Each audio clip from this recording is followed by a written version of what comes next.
Hello friends, welcome to Saushika சமையல். இன்றைக்கி நம்ம சேனலில் என்ன பார்க்க போகிறோன்னா, சம்பா ரவை கிச்சடி எப்படி செய்யலான்றதான் பார்க்க போகிறோம். ரொம்ப ஈஸியாக, சிம்பிளாக, அதே சமயம் டேஸ்டியாக வந்துட்டு செஞ்சிடலாம். இப்போ வாங்க வீடியோக்குள்ளே போகலாம்.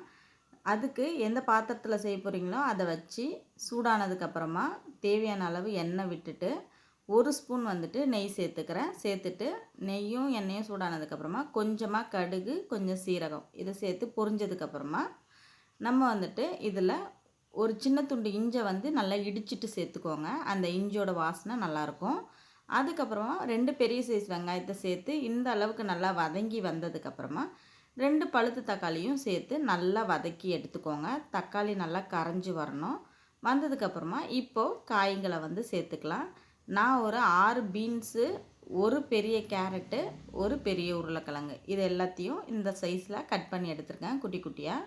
இப்போ ஒரு கொத்து கருவேப்பிலையும் இந்த உப்புமாவுக்கு தேவையான அளவு உப்பையும் சேர்த்துட்டு கொஞ்சமாக 1/4 ஸ்பூன் அளவுக்கு மஞ்சத்தூள் சேர்த்து நல்லா எல்லாத்தையும் ஒன்று சேர கலந்து விட்டுக்கோங்க. கலந்து விட்டுட்டு உப்புமாவுக்கு இந்த கிச்சடிக்கு தேவையான அளவுக்கு தண்ணியும் ஊற்றிக்கலாம். நான் 1.5 டம்ளர் வந்துட்டு சம்பா ரவை எடுத்திருக்கேன். நம்ம நார்மலாக ரவைக்கு 1க்கு 2 டம்ளர் தண்ணி ஊற்றுவோம். இதில் 1க்கு 2.25 டம்ளர் தண்ணி ஊற்றிக்கோங்க. 2 டம்ளர் ப்ளஸ் ஒரு 1/4 டம்ளர் தண்ணி ஊற்றிக்கோங்க. அப்போ தான் நல்லா வெந்து வரத்துக்கு தண்ணி வந்து பற்றும். இப்போ இதுக்கு வந்து மூடி போட்டு கரெக்டாக ஒரு 10 நிமிஷம் இல்லை 5 நிமிஷம் காய் வெந்துருச்சான்னு நீங்கள் அப்பப்போ செக் பண்ணிக்கோங்க. வெந்துட்டதுக்கப்புறமா நம்ம ஓப்பன் பண்ணிவிட்டு ஒரு வாட்டி கலந்து விட்டுட்டு நம்ம சம்பா ரவையை வந்துட்டு இது கூட சேர்த்துடலாம். சேர்த்துட்டு கைவிடாமல் நல்லா கலந்து விட்டுட்டே இருங்க. எப்பயுமே ரவை சேர்த்துட்டா நல்லா கைவிடாமல் கலரணும். அப்போ தான் வந்து கட்டிகள் பிடிக்காமையும் அடி பிடிக்காமையும் இருக்கும்.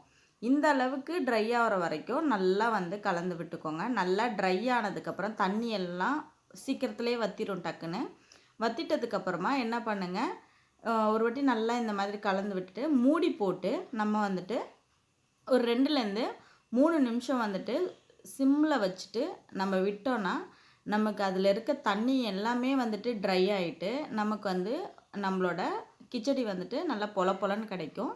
சாப்பிட்றதுக்கும் நல்லா டேஸ்ட்டாக இருக்கும். அதனால் இந்த டிப்ஸை வந்து கண்டிப்பாக ஃபாலோ பண்ணிக்கோங்க. தண்ணி ஃபுல்லாக ஃபில்டர் ஆனதுக்கப்புறமா மூடி போட்டு 2 நிமிஷம் வந்துட்டு விடணும். அவ்வளோதான் ஃப்ரெண்ட்ஸ். ரொம்ப ஈஸியாக சிம்பிளாக நம்மளோட சம்பா ரவை கிச்சடி வந்துட்டு ரெடி ஆகிடுச்சு.